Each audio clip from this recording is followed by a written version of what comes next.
Hello friends, welcome back to our channel. তো আজ তোমাদেরকে দেখাবো বাড়িতেই খুব সহজে কীভাবে তোমরা পিৎজা তৈরি করতে পারো। আর এই খাবারটা আশা করি কম বেশি সবারই খুব পছন্দের, আর বিশেষ করে বাচ্চাদের তো খুবই পছন্দের। তো চলো রেসিপিটা দেখে নেওয়া যাক।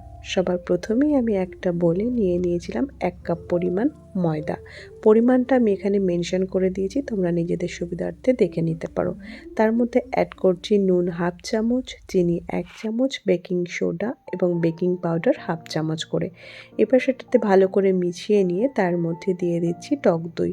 3 থেকে 4 চামচ মতো আমি টক দই নিয়েছি, আর পরে দরকার হলে তোমরা সেটা আবার ইউজ করতে পারো। আর তার মধ্যে দিয়ে দিয়েছিলাম 2 চামচ মতো সাদা তেল। আর এখানে ডোটা তৈরি করতে গিয়ে দেখলাম এটা বেশি হার্ড হচ্ছে, তাই এখানে আমি আবারও কিছুটা টক দই মিশিয়ে দিলাম। ডোটা দেখতে খানিকটা এরকম হয়েছিল, দেখে হয়তো তোমাদের মনে হতে পারে খুব নরম, তবে এটা কিন্তু ঠিকঠাকই হবে।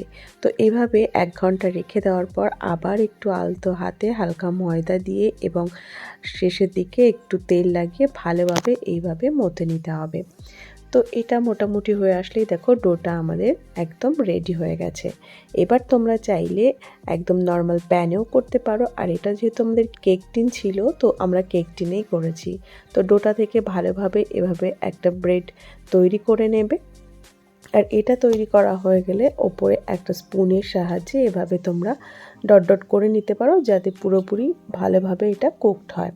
এবার ওপর থেকে আমি একটু পিৎজা সস দিয়ে দিচ্ছি, আর এরপর আমি এতে অ্যাড করব সমস্ত ভেজিসগুলো। তো আমি এখানে ক্যাপসিকাম, টমেটো, অনিয়ন এগুলোই নিয়েছিলাম, আর তার সাথে ছিল পনির। তো তোমরা চাইলে সুইট কর্ন, চিকেন এগুলোও ইউজ করতে পারো।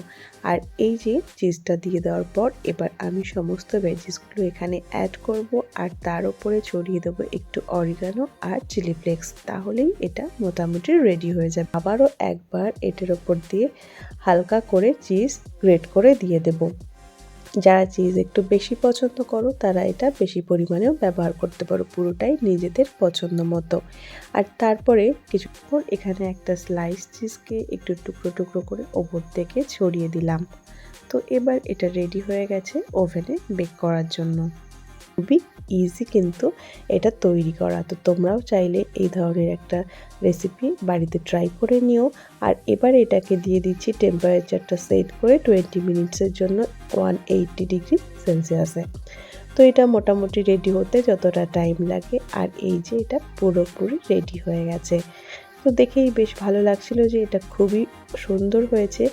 তো এবার এটাকে বের করে নিয়ে তারপরে আমরা এটা কাট করে খেয়ে ফেলবো। তো কেমন লাগলো তোমাদের এই পিৎজার রেসিপিটা অবশ্যই কমেন্টে জানিও, আর নিজেরাও বাড়িতে তৈরি করো।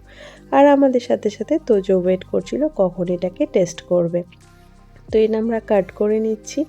তারপরে এখান থেকে আমরা 4টে স্লাইস করেছিলাম, আর সবাই মিলে বসে খেয়েও নিলাম। খেতে কিন্তু খুবই ভালো হয়েছিল। একবার বাড়িতে অবশ্যই তোমরা ট্রাই করো। আর এই যে শুনে নাও,